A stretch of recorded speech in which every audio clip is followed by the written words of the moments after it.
Hello friends, welcome to my YouTube channel Malay education.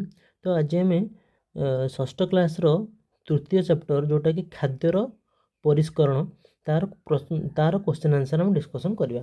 प्रथम question, पृथक व परिष्कार केमिति करवा। हरड़ डाली सुजी मिसाई, चाउल कुंडा मिसाई, अटारे चोकड़ थिले, उखुड़े धान चोपा रही, गोलमरीच सहित पाचला अमृतभंडा मिसी ताले एक नंबर कर आंसर हूँ यदि हरड़ डाली सुजी मिसाई एक चालुणी चलईदे चालुणी कणारे सुजी गुड़िक तलू गली पड़ो आ चालुणी हरड़ डाली रही।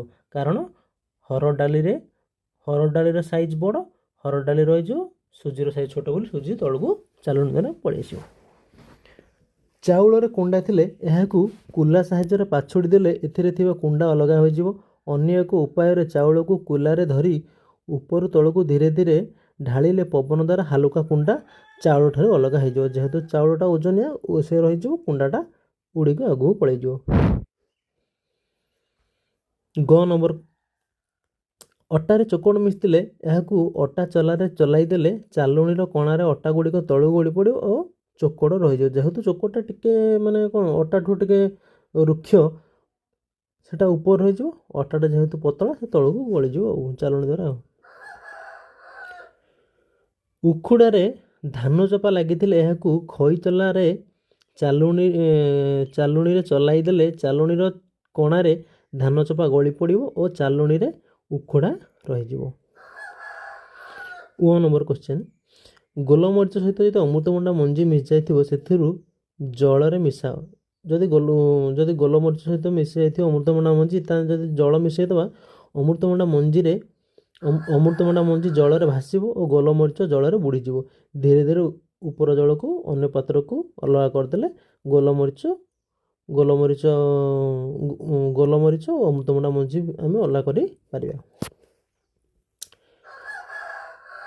क्वेश्चन नंबर 2, ये पे मैंने पचारा पार्थक्य दर्शापी पाछुड़ा उड़ेवा, धान बाड़ेवा बेंगला पकेवा, अवक्षेपण परिश्रवण पाछुड़ा सरी ये पे मैंने डबल है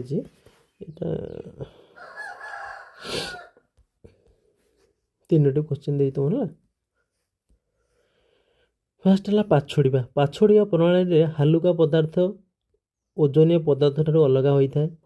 चाउल को पाछुड़े एथिरे थिबा कुंडा अलग हो जाए।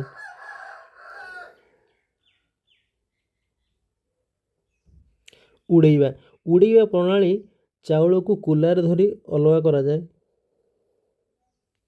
उड़ाइवा प्रणाली रे पवन बा विद्युत पंखा साहाय्य हालुका पदार्थ ओजनिया पदार्थ अलग करा जाए। धीरे धीरे ढालिले पवन द्वारा हालुका कुंडा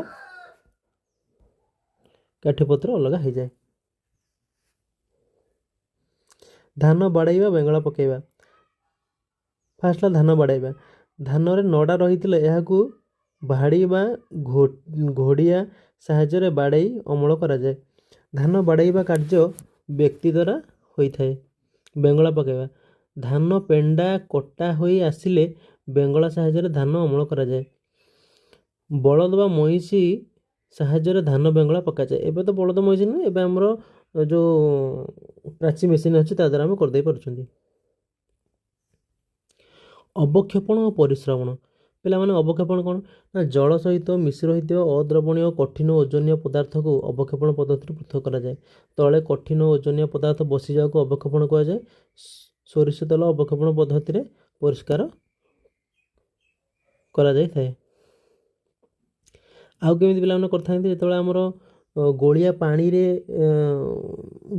रू धर आम सफा पानी बाहर करा। गोलिया पानी किस समय रखिदे कौन हो जो काठी कुटा ये सब तले बच सफा पानीटा ऊपर पलि आसला। परिश्रवण तरल पदार्थ रही अद्रवणीय कठिन पदार्थ को परिश्रवण प्रणाली पृथक करा जाए।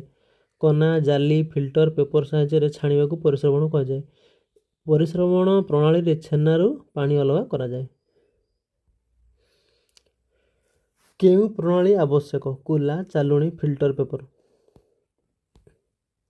कुलाटा है पाछुड़ा बा उड़ेवा प्रणाली कुला व्यवहार करा जाए। ଚଲେଇବା ପ୍ରଣାଳୀ ପାଇଁ ଚାଲୁଣି ବ୍ୟବହାର କରାଯାଏ। ଫିଲ୍ଟର ପେପର, ପରିଶ୍ରବଣ ପ୍ରଣାଳୀ ପାଇଁ ଫିଲ୍ଟର ପେପର ଆବଶ୍ୟକ ପଡ଼ିଥାଏ। କ୍ୱେଶ୍ଚନ୍ ନମ୍ବର 4, କାରଣ କ'ଣ? ମାନେ କାରଣ ଦର୍ଶାଇବା ଆଉ। କୁଣ୍ଡାମୂଷା ଚାଉଳକୁ ପାଛୁଡ଼ି ପରିଷ୍କାର କରାଯାଏ। ଖ ନମ୍ବର ଦେଲା ରାନ୍ଧିବା ପୂର୍ବରୁ ଚାଉଳକୁ କାହିଁକି ଭଲ ଭାବରେ ଧୁଆଯାଏ।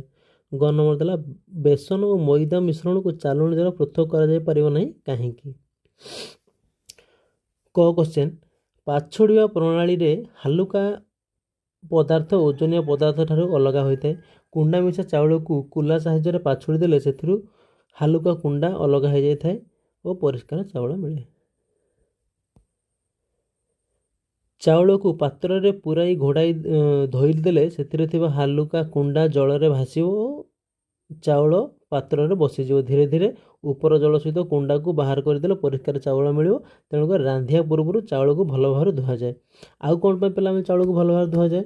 ଆମର ଯେଉଁ କିଣା ଚାଉଳ ଆସୁଛି ସେଗୁଡ଼ାକ ଟିକେ କେମିକାଲ ପ୍ରିଜର୍ଭେଟିଭ୍ ମିଶାଯାଏ ତ, ତେଣୁକରି ଯଦି ଆମେ ଧୋଇଦେବା ସେ କେମିକାଲଟା ବାହାରିଯିବ, ଯାହାଦ୍ୱାରା ସେଇଟା ଆମେ ସେଫ୍ ଟୁ ୟୁଜ୍, ମାନେ ଭଲ ତାକୁ ୟୁଜ୍ କରିବା ପାଇଁ କିଛି ଆମର ଅସୁବିଧା ହେବ ନାହିଁ। ବେସନ ମଇଦାକୁ ଚାଲୁଣିରେ ଚଲାଇ ଦେଲେ ଉଭୟର ଆକାର ସମାନ ହୋଇଥିବାରୁ ଦୁଇଟା ଯାକ ଚାଲୁଣିରେ ଗଳିଯିବ। ତେଣୁକରି ଆମେ ତାକୁ କେମିତି ଅଲଗା କରିବା? ଅଲଗା କରିପାରିବା ନାହିଁ। ଯଦି ଗୋଟେ ବଡ଼ ଗୋଟେ ସାନ ହୋଇଥାଏ ତାହେଲେ ଅଲଗା କରିବା। ଦୁଇଟା ଯାକ ସାଇଜ୍ ସମାନ ନଥିବ ତ ସେ ଗୋଟେ କଣାରେ ଗଳିଯିବ ନା। ଅଲଗା କେମିତି କରିବା? ଅଲଗା କରିପାରିବା ନାହିଁ। ପରିଶ୍ରବଣ ପ୍ରଣାଳୀ ଦ୍ୱାରା ତରଳ ପଦାର୍ଥରେ ରହିଥିବା ଅଦ୍ରବଣୀୟ କଠିନ ପଦାର୍ଥକୁ ତରଳ ପଦାର୍ଥଠାରୁ ପୃଥକ କରାଯାଏ। ସୋରିଷରେ ଅଦ୍ରବଣୀୟ ହାଲୁକା କାଠି କୁଟା ମିଶିଥିବାରୁ ଏହାକୁ ପରିଶ୍ରବଣ ପ୍ରଣାଳୀରେ ପରିଷ୍କାର କରାଯାଇପାରିବ ନାହିଁ।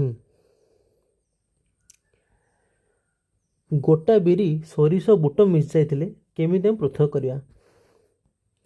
ଗୋଟା ବିରି, ସୋରିଷ ଓ ବୁଟ ମିଶାଇଥିଲେ ପ୍ରଥମେ ହାତରେ ବାଛି ତାକୁ ବୁଟ ଗୁଡ଼ିକୁ ଅଲଗା କରିଦେବା। ବୁଟ ଗୁଡ଼ା ଯେହେତୁ ବଡ଼ ବଡ଼ ଅଲଗା କରିହେବ। ଏହାପରେ ଏକ ଚାଲୁଣିରେ ଗୋଟା ବିରି ଓ ସୋରିଷକୁ ନେଇ ଚଲାଇ ଦେଲେ ଚାଲୁଣିର କଣାରେ ସୋରିଷ ଗୁଡ଼ିକ ତଳକୁ ଗଳି ପଡ଼ିବ ଆଉ ବିରି ରହିଯିବ।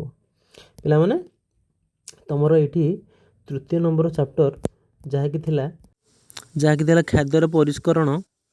ପିଲାମାନେ ଯଦି ତୁମକୁ ଭିଡ଼ିଓଟି ଭଲ ଲାଗୁଥିବ ଲାଇକ୍ କରିବ, ସେୟାର କରିବ, ସବସ୍କ୍ରାଇବ୍ କରିବ। ଆଉ ଯାହା ବି ତୁମ ଡାଉଟ୍ ଥିବ କମେଣ୍ଟ ସେକ୍ସନରେ ପଚାରିବ। ଆଜି ପାଇଁ ଏତିକି ଥିଲା। ଧନ୍ୟବାଦ। ଜୟ ଜଗନ୍ନାଥ।